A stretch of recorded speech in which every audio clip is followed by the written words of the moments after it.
आज की क्लास की शुरुआत एक तरह से हम मॉडर्न फिजिक्स के साथ कर रहे होंगे। फिजिक्स का एक बिल्कुल नया पार्ट, अलग पार्ट जो अभी तक आपने नहीं पढ़ा, that is modern physics.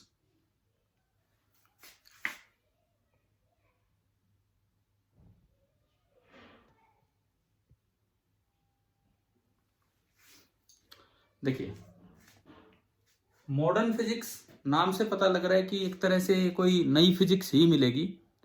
Modern physics means कि ये वो चीजें हैं जो क्लासिकल में या और जो आपकी ऑप्टिक्स और ये सब ब्रांचेस थी इनमें नहीं आया करती हैं।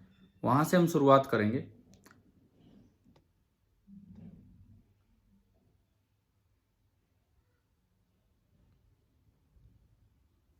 चलो, एक चीज मैं ये कहूंगा कि जैसे धीरे धीरे ज्वाइनिंग वही 20 के करीब पहुंच गई है। थोड़ा सा और 2 मिनट पहले आप आ जाया कीजिए ताकि बार बार ये बीच में हमारा ध्यान इस पे ना जाए। चले हम शुरुआत करते हैं। मॉडर्न फिजिक्स, इसके अंदर जो हमारा पहला चैप्टर है, मैं आपको बताऊं बहुत इंपॉर्टेंट पार्ट है मॉडर्न फिजिक्स वाला पार्ट। कारण ये कि इससे थोड़े ठीक से सवाल बनते हैं और मतलब बच्चे अगर पढ़ के जाए तो हो जाते हैं क्वेश्चंस, और आपके आईआईटी प्लस बोर्ड दोनों के लिए बहुत बहुत जरूरी चीज है। इसके अंदर जो हमारा स्टार्टिंग पार्ट रहेगा, starting part that is dual nature of radiation. पहला पार्ट हमारा ये चलेगा, ड्यूअल नेचर ऑफ रेडिएशन। अच्छा देखो, अगर ये ऑफलाइन से अपनी शुरुआत हुई होती आपके साथ तो एक तरीका ये होता कि डेली बेसिस पे कुछ 10 सवाल 5 सवाल होमवर्क में या कोई सीपीपी, वीक में एक दिन टेस्ट का होता, उस दिन आपकी नोटबुक भी मैं चेक करता। तो मैं ये कहूंगा कि मैं बोर्ड पे बहुत आराम से लिखता हूँ, आप ढंग से नोट कर पाएंगे, नहीं तो इनके स्क्रीनशॉट भी आपको मिल जाएंगे। आप कम से कम नोट्स जरूर बनाएं। ऐसा ना करें कि ये रफली ही लिख रहे हैं कि सोचे बाद में होगा, बाद में होगा, हो जाएगा, लेकिन अभी भी ना नोट्स बनाएंगे ना ढंग से। बताओ, कॉपी बनाएंगे अच्छे से? जी सर। ठीक है। मैंने 11th वालों को आज शुरुआत में, आज पहले दिन एक सीपीपी दिया, उसमें 5 ही सवाल थे और थ्योरी पार्ट था।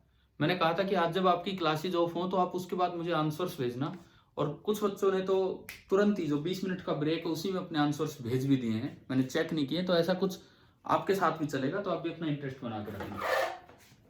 देखिए, ड्यूअल नेचर ऑफ रेडिएशन।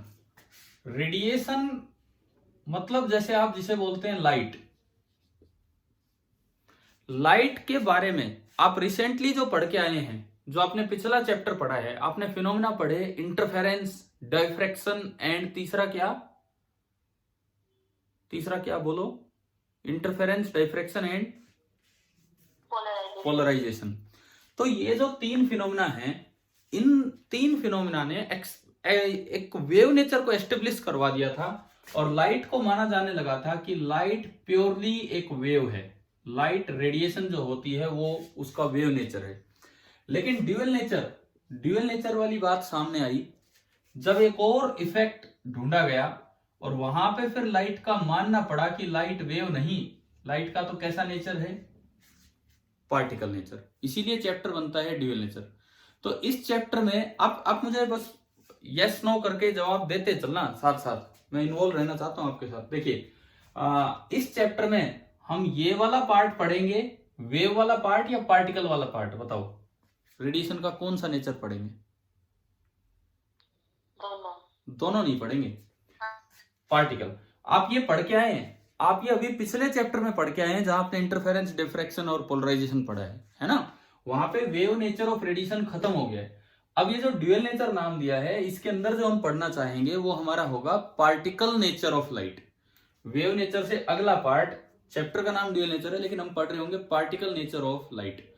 और मैं अगर थोड़ा सा इसके हिस्ट्री में जाऊं कि किस तरह से क्या शुरुआत हुई, अराउंड 1850 के आसपास मैक्सवेल ने एक बड़ी जबरदस्त थ्योरी दी थी।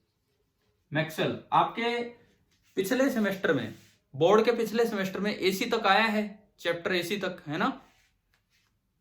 ठीक है। yes, तो उससे जो अगला चैप्टर है ईएम वेव, वो एक तरह से मैक्सवेल का ही चैप्टर है। मैक्सवेल ने एक पूरी शुरुआत की और इसने एक प्रिडिक्शन दिया कि कोई ईएम वेव जैसी चीज होनी चाहिए। मैक्सवेल ने वो बनाई नहीं, वो प्रूव नहीं की, मैक्सवेल ने केवल वो प्रिडिक्ट की थी। उसके कई साल बाद 1887 में 1887 में लैब में हर्ट्ज, नाम सुना है ना, जो फ्रीक्वेंसी की यूनिट जिनके नाम पे है, हेनरिच हर्ट्ज, ये यस सर। इतने दुर्भाग्यशाली रहे यार, 36 साल की उम्र में इनकी डेथ हो गई थी। 36 साल कोई डेथ की एज नहीं होती है, 36 साल की उम्र में इनकी डेथ हो गई थी, बट तब तक भी ये इतना काम कर गए कि इनका आज तक नाम चल रहा है। 1887 में हेनरिच हर्ट्ज ने एक कोशिश की ईएम वेव लैब में जनरेट करने की। एक्चुअली ये ट्राई तो कर रहे थे इनका प्रोडक्शन ऑफ ईएम वेव्स, लेकिन एक्सीडेंटली एक नई चीज उन्हें मिली।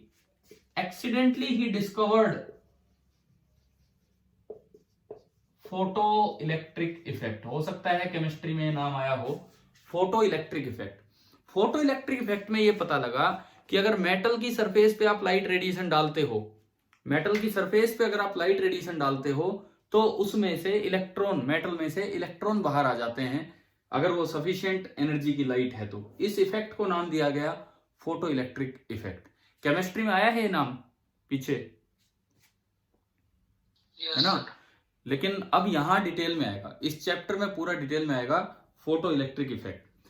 मतलब लाइट डालने से इलेक्ट्रॉन बाहर निकल आना, यही इफेक्ट आपका होता है फोटो इलेक्ट्रिक इफेक्ट। अच्छा, 1887 में हर्ट्ज ने एक्सप्लेन कर दिया, लेकिन लाइट तब तक मानी जा चुकी थी कि लाइट एक वेव है, क्योंकि इंटरफेरेंस, डिफ्रैक्शन, पोलराइजेशन, इस तरह के काम होने लगे थे। और वेव नेचर का यूज करके जब इसको एक्सप्लेन करना चाह रहे थे तो एक्सप्लेन नहीं हो पा रहा था। फोटो इलेक्ट्रिक इफेक्ट की जो ऑब्जर्वेशंस थी, जो हम इस चैप्टर में पढ़ेंगे, वो वेव नेचर ऑफ लाइट से बिल्कुल भी कतई एक्सप्लेन नहीं हो पा रही थी।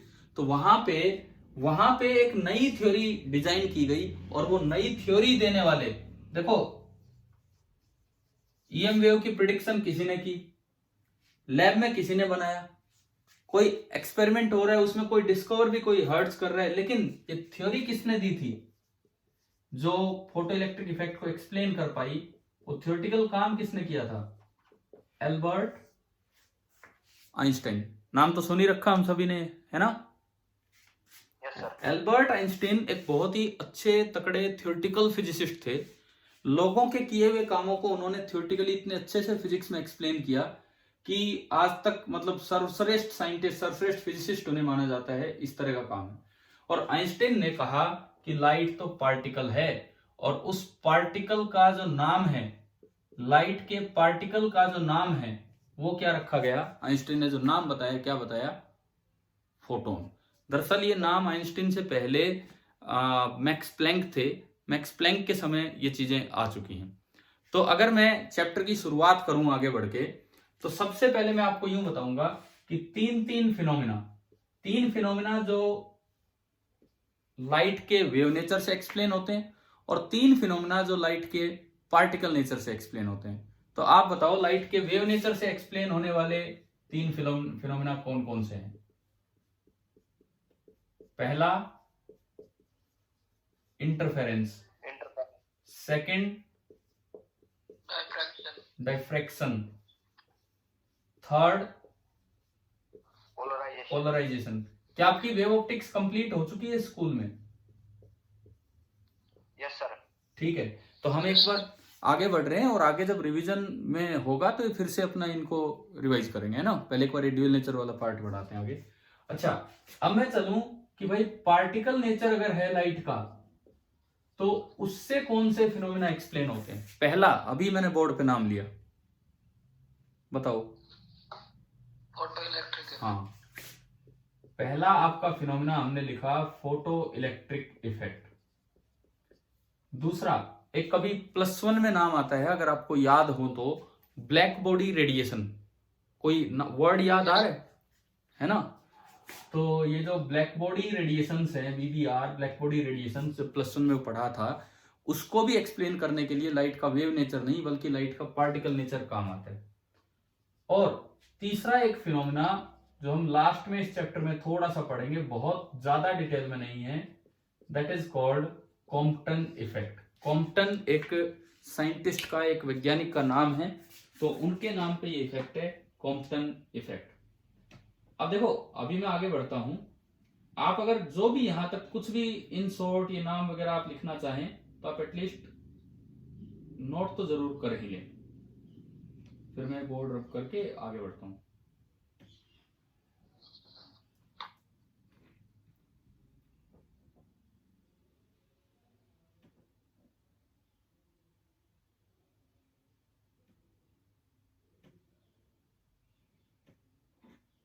एट प्रेजेंट पार्टिसिपेंट्स टोटल हैं 20, जिसमें से 2 मेरे होंगे, तो यानी कि 18 बच्चे, 18 स्टूडेंट्स जो हैं फिलहाल वो क्लास में हैं।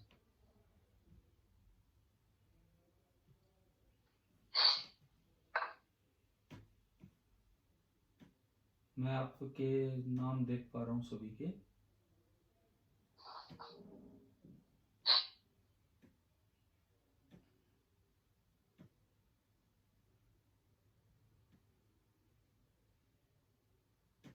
एक मिनट।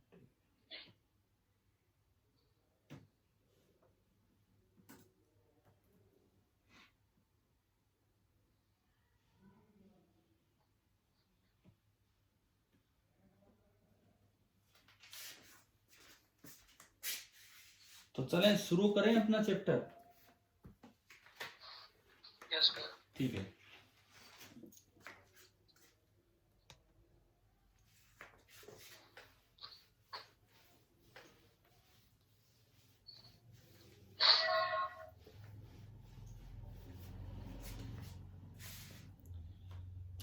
आप इसके अंदर पहली हेडिंग, ये तो एक तरह से हिस्ट्री की बातें थी,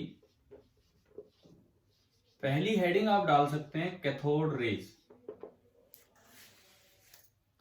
ड्यूअल नेचर ऑफ रेडिएशन की जो फर्स्ट हेडिंग हमारी होगी दैट इज कैथोड रेज। किसने ढूंढी थी ये रेज और कब ढूंढी थी, या कुछ भी इसके बारे में थोड़ा बहुत पढ़ा हो?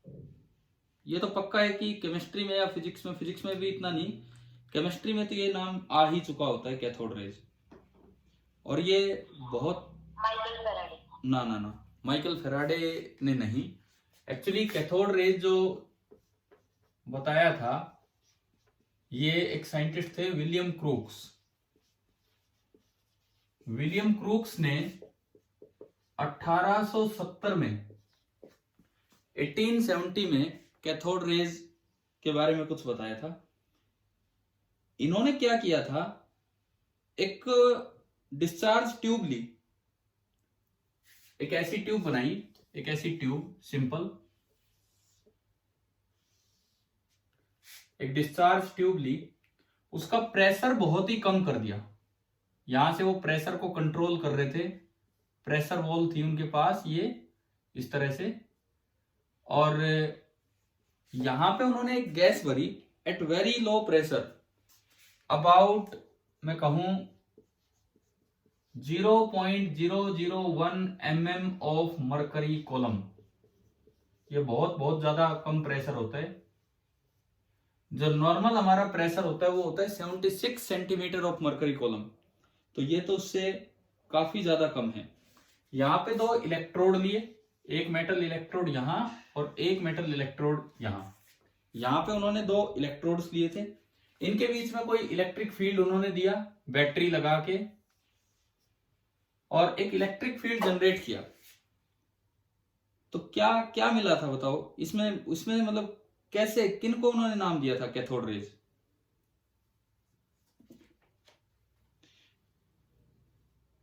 इसमें क्या हुआ कि एक इलेक्ट्रोड के अपोजिट बहुत ही ग्लो, मतलब वो जो ग्लास है वो चमकने लगा, एक इलेक्ट्रोड के अपोजिट जो ग्लास है वो चमकने लगा, और यहां जो चीजें चल के आई तो उन्होंने नाम दिया कि भाई ये कौन सी रेज जनरेट होगी इसमें, ये जो बार बार टक्कर लगा रही है ग्लास पे, और इन रेज को ही क्या नाम दे दिया गया था, कैथोड रेज।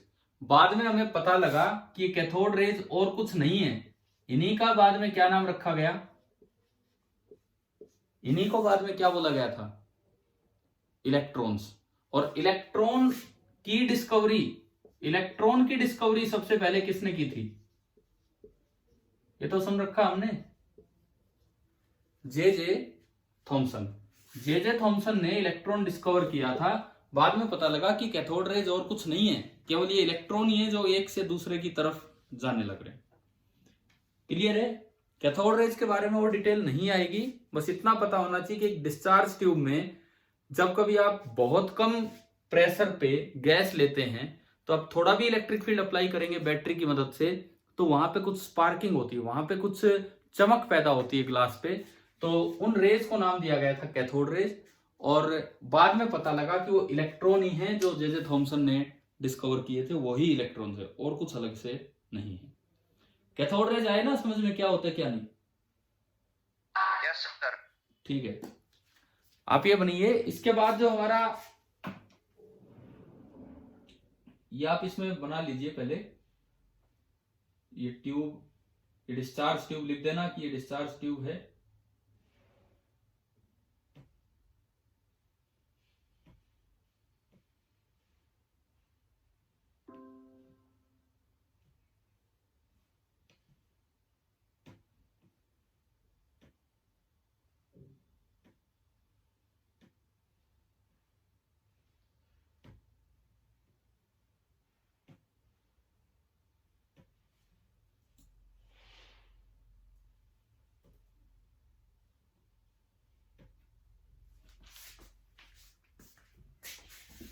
नेक्स्ट हेडिंग आप इसके बाद डालना work function.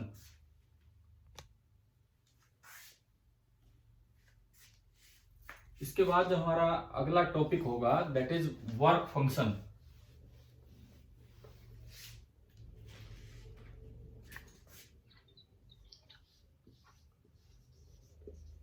Work function symbol phi से डिनोट कर लेते हैं हम, या फाई नोट भी लगा सकते हैं, फाई नोट भी लिख देते हैं, डब्ल्यू भी लिख देते हैं, सिंबल तो कुछ भी लिया जा सकता है, इस तरह का है। वर्क फंक्शन भी कोई नई टर्म नहीं है आपके लिए, ये टर्म केमिस्ट्री में आ चुकी होती है। तो एक बार मैं जानना चाहूंगा, अगर आपके आइडिया है आपको वर्क फंक्शन क्या है? एनर्जी है, फोर्स है, कुछ और है? एनर्जी है सर। एनर्जी है, बिल्कुल सही। और एक मेटल से अगर आपको इलेक्ट्रॉन निकालना हो, देखो मेटल में इलेक्ट्रॉन वैसे तो फ्री होते हैं, अपनी एटम को तो वो छोड़ के वैसे ही घूम रहे होते हैं, सरफेस में वो फ्रीली घूम रहे होते हैं, लेकिन अगर आपको सरफेस से भी बाहर इजेक्ट करवाना है तो एक minimum amount of energy metal को देनी पड़ेगी, तब जाके इलेक्ट्रॉन बाहर निकलेगा। उस एनर्जी को ही हम क्या बोलते हैं? Work function. ठीक है, लिख लीजिए, मैं इसमें लिख देता हूं यहां बोर्ड पे। वैसे तो एटम से तो फ्री है, बट वर्क फंक्शन का मतलब है it is the minimum energy required by an electron to come out of its metal surface। Metal surface से बाहर आने के लिए उसे जो एनर्जी चाहिए उसे बोलते हैं वर्क फंक्शन। और नियरली ये जो फाइनोट होता है ये नियरली 1 से 5 electron volt. Now electron volt is another unit of energy. Electron volt is another unit of energy. भाई एक इलेक्ट्रॉन वोल्ट में कितने जूल होते हैं बताओ, पता है तो? एक इलेक्ट्रॉन वोल्ट में कितने जूल होते हैं? 1.6 इंटू 10⁻⁻19 जूल। 1 इलेक्ट्रॉन वोल्ट एक एनर्जी की यूनिट है, बड़ी स्मॉल यूनिट है, तो this is 1.6 into 10⁻⁻19 electron joule. Work function जो आपकी रेंज होती है मेटल्स के लिए, मेटल्स के लिए जो वर्क फंक्शन की रेंज है वो, जस्ट मैं तो आपको मेटल्स के नाम बता रहा हूं। लोवेस्ट जो होती है वो सीसियम के लिए होती है, एंड हाईएस्ट जो होती है वो वैल्यू हमें याद रखने की जरूरत नहीं है, क्योंकि वैल्यू ना इम्प्योरिटी पे डिपेंड करती है, सरफेस का नेचर कैसा है उस पर डिपेंड करती है। लेकिन इस फाइनोट की जो रेंज है, लोएस्ट एक सीसियम मेटल के लिए है और हाईएस्ट आपकी होती है प्लेटिनम के लिए। ठीक है, इसकी जो वैल्यू है इट डिपेंड्स ऑन, पहली बात ये किस पे डिपेंड कर रहा होगा, on the nature of surface, कि भाई जो मेटल की सरफेस है वो कैसी है, and impurities in metals, metals में कौन सी क्या इम्प्योरिटीज आपने ऐड अप कर रखी हैं, उनसे भी बड़ा प्रभावित होती है ये वर्क फंक्शन की वैल्यू। ठीक है, इस पे इतना सा नोट कीजिए, इससे आगे हम बढ़ते हैं वर्क फंक्शन से आगे। अब इलेक्ट्रॉन एमिशन की तरफ हम चलेंगे।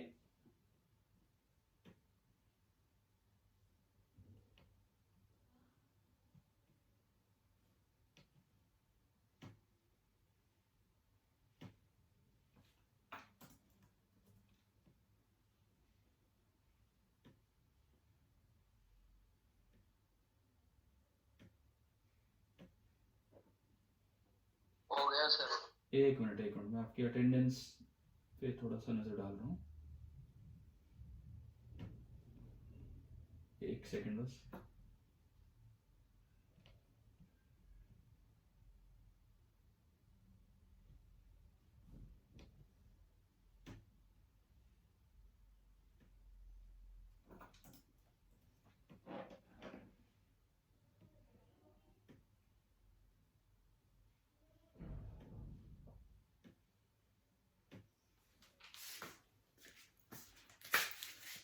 तो नेक्स्ट हेडिंग आप इसके बाद डालना इलेक्ट्रॉन एमिशन। अब हम धीरे धीरे फोटो इलेक्ट्रिक इफेक्ट की तरफ पहुंच रहे हैं, आज वो काम शुरू नहीं हो पाएगा लेकिन पहुंच रहे हैं, उधर तक जा रहे हैं। तो नेक्स्ट हेडिंग इलेक्ट्रॉन एमिशन, कि एक मेटल से अगर आपको इलेक्ट्रॉन एमिट करवाना है तो क्या क्या हमारा तरीका हो सकता है, और उनमें से एक होगा फोटो इलेक्ट्रिक इफेक्ट, जो हम यहां डिटेल में पढ़ रहे होंगे इस चैप्टर में।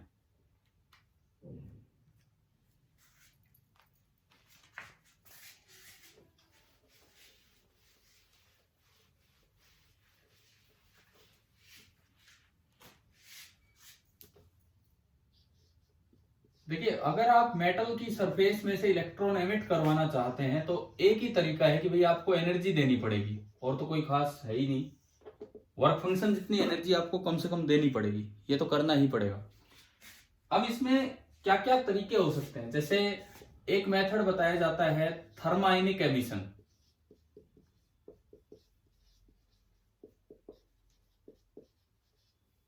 बताओ, नाम से बताओ क्या समझ आ रहा है कि थर्मोआयनिक एमिशन मतलब क्या करना पड़ेगा हमें?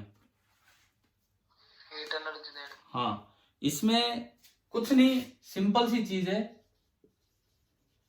हीट द मेटल, इतनी एनर्जी दे दो कि इलेक्ट्रॉन बाहर आ जाए, ये सिंपल आपका होता है थर्मोआयनिक एमिशन। दूसरा कहा जाता है फील्ड एमिशन। फील्ड एमिशन, इसमें नाम से बताओ क्या समझ आ रहा है फील्ड एमिशन में?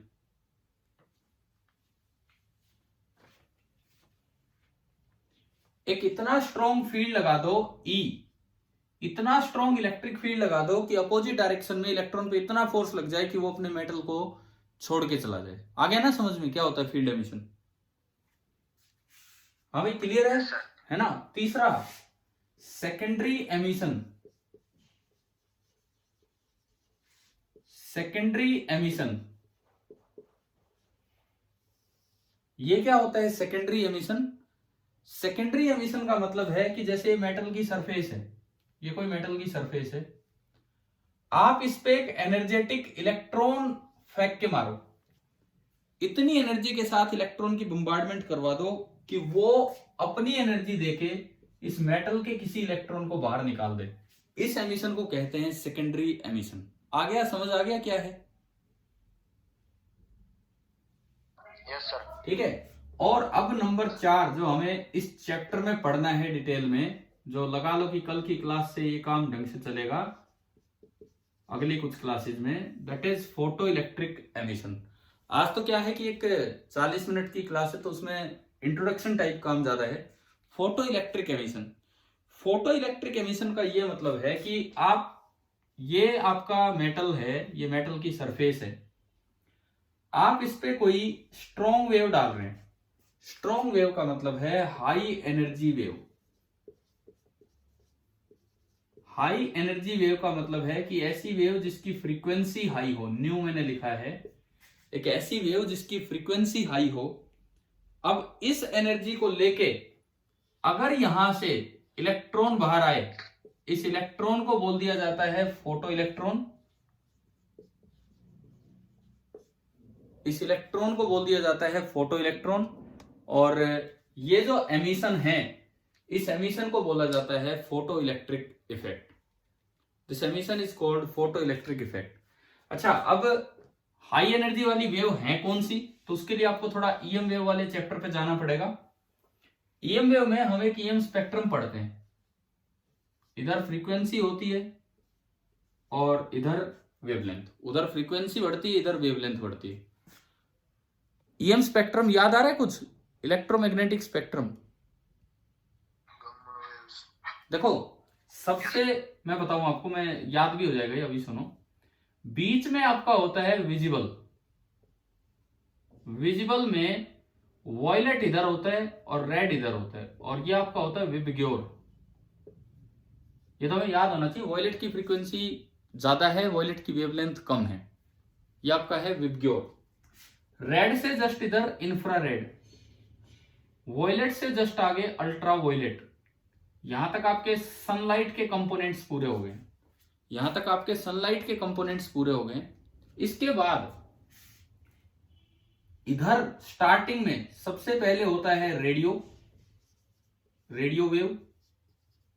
रेडियो वेव से अगली होती है माइक्रोवेव। ऐसे लास्ट में भी दो होते हैं।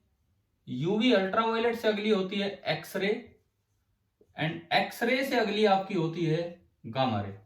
तो बताओ मोस्ट एनर्जेटिक या सबसे हाई फ्रीक्वेंसी वाली वेव कौन सी है इनमें? सबसे हाई फ्रीक्वेंसी वाली वेव गामा। सबसे हाई फ्रीक्वेंसी वाली वेव है गामा वेव। यानी कि अगर आपको फोटो इलेक्ट्रिक एमिशन करवाना है तो यूवी या एक्स या गामा। अगर आप फोटो इलेक्ट्रिक एमिशन चाहते हैं तो आपको यूवी रे या एक्स रे या गामा रे, इनका यूज करना पड़ेगा। और अगर आप इनकी एनर्जी उस मेटल पे डालेंगे तो पक्का है कि मेटल से कोई ना कोई इलेक्ट्रॉन बाहर आ ही जाएगा। यही हमारा फोटो इलेक्ट्रिक एमिशन है। आप एक बार ये नोट कीजिए, फिर मैं रिवाइज करता हूं, यहां तक रिवाइज करवाता हूं क्या हुआ है, क्योंकि हम अपने मीटिंग एंड की तरफ हैं, last 5 to 6 minutes.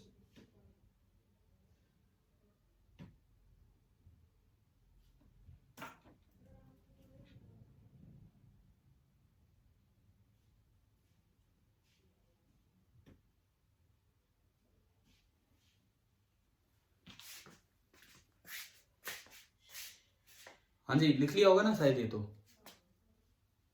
Yes sir. ठीक है, अब सुनो। तो हमने एक चीज तैयार की है कि जो हमारी नेक्स्ट क्लास होगी वो डायरेक्ट फोटो इलेक्ट्रिक इफेक्ट पे ही जानी है। यही डिटेल हम पढ़ेंगे। लेकिन यहां तक हमने क्या कुछ सीखा या कुछ और मैं अभी बता रहा हूं अगले 2-4 मिनट में। तो सबसे पहली बात, थोड़ा हम हिस्ट्री की तरफ गए। मैंने कहा कि ईएम वेव्स प्रिडिक्ट की थी मैक्सवेल ने, लेकिन लैब में बनाई किसने पहली बार? बताओ किसने बनाई? हर्ट्ज ने। लेकिन हर्ट्ज जब ईएम वेव्स बनाना चाह रहे थे तो एक्सीडेंटली उसमें एक और डिस्कवरी होगी, फोटो इलेक्ट्रिक इफेक्ट। उन्हें पता लगा कि लाइट डालने पे तो मेटल में से इलेक्ट्रॉन्स बाहर आ रहे हैं। फोटो इलेक्ट्रिक इफेक्ट की डिस्कवरी होने से एक नई ब्रांच खुल गई कि क्या लाइट वेव ही है, क्योंकि उन दिनों लाइट का वेव नेचर हावी था। इंटरफेरेंस, डाइफ्रैक्शन, पोलराइजेशन, सबने लाइट को वेव मान लिया था। उन्हीं से वो फिनोमेना एक्सप्लेन हुए थे। लेकिन वेव नेचर से फोटो इलेक्ट्रिक इफेक्ट एक्सप्लेन नहीं हो पा रहा था। क्यों नहीं हो पा रहा था, ये अगले कुछ क्लासेस में हम पढ़ेंगे कि वेव नेचर से बिल्कुल भी एक्सप्लेन नहीं हो पा रहा था कि ये इस तरह से भी इलेक्ट्रॉन बाहर आएंगे। फिर एक नई थ्योरी दी कई साल बाद। 1887 का ये इफेक्ट है, लेकिन 1905 में जाके एल्बर्ट आइंस्टीन ने 1905 में एक नई थ्योरी दी जिसको नाम दिया गया फोटोन थ्योरी। और उस फोटोन थ्योरी में कुछ इतने अच्छे पॉइंट रखे एल्बर्ट आइंस्टीन ने कि उनसे ये पूरा इफेक्ट एक्सप्लेन हो गया। और एक थ्योरेटिकल काम आइंस्टीन ने किया था, लेकिन वो काम ज्यादा महत्वपूर्ण माना गया बजाय कि और कामों के। नहीं तो ये होता है कि जो लैब में प्रैक्टिकल करे उसका ज्यादा नाम हो, बट आइंस्टीन ने बैठे बैठे इतना काम कर दिया। अब एक और मैं आपको यहाँ पे एक बात बताऊं, ठीक है। हम फिर हमारा जो सीक्वेंस रही आज की, हमने कैथोड रेज पढ़ी। किसने ढूंढी थी कैथोड रेज? नाम बताओ, मैंने अभी बताया था थोड़ी देर पहले। विलियम क्रूक्स ने 1870 में। लेकिन फिर बाद में पता लगा कि यार ये इलेक्ट्रॉन ही है और कुछ नहीं है, ये इलेक्ट्रॉन ही है जो जे थॉमसन ने बताया है जिनके बारे में। अच्छा, कैथोड रेज के बाद हम आए वर्क फंक्शन पे कि भाई मिनिमम एनर्जी किसी मेटल को क्या दें कि इलेक्ट्रॉन उससे बाहर आ जाए। वर्क फंक्शन की एनर्जी जो होती है लगभग इलेक्ट्रॉन वोल्ट में होती है, 1 से 5 इलेक्ट्रॉन वोल्ट के आसपास। मिनिमम कौन से मेटल के लिए बताइए? सीजियम के लिए। और मैक्सिमम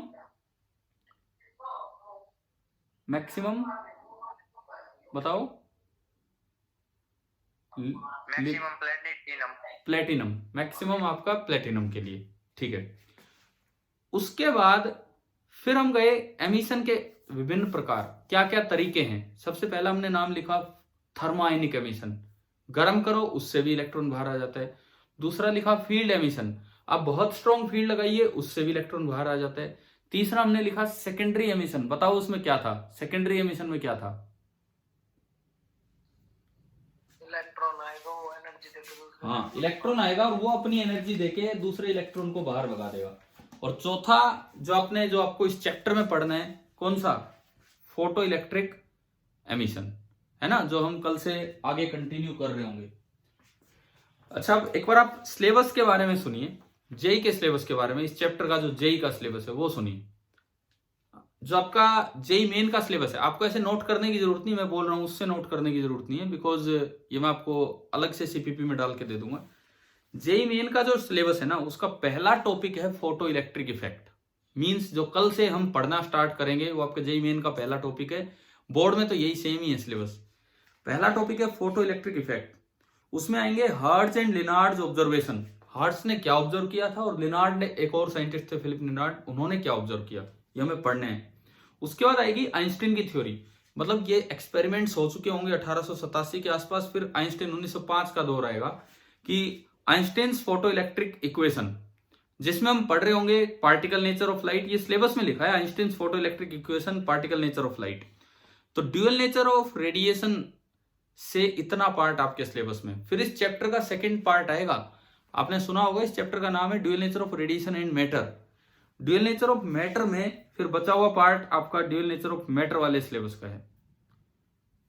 और जेई एडवांस के सिलेबस में भी फोटो इलेक्ट्रिक इफेक्ट है, मैं सिलेबस देख के ही बोल रहा हूं। तो कल से हम अपना फोटो इलेक्ट्रिक इफेक्ट स्टार्ट करते हैं।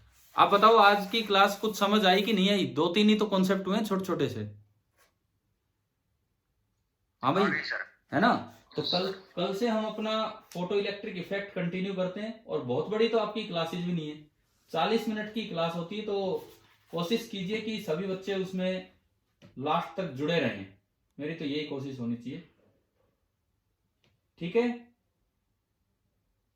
चलिए, तो फिर हम कल से कंटिन्यू आगे करेंगे, ठीक है। Thank you. अभी हो गया, टाइम हो गया, लास्ट मिनट ही चल रहे हैं आपके। Thank you.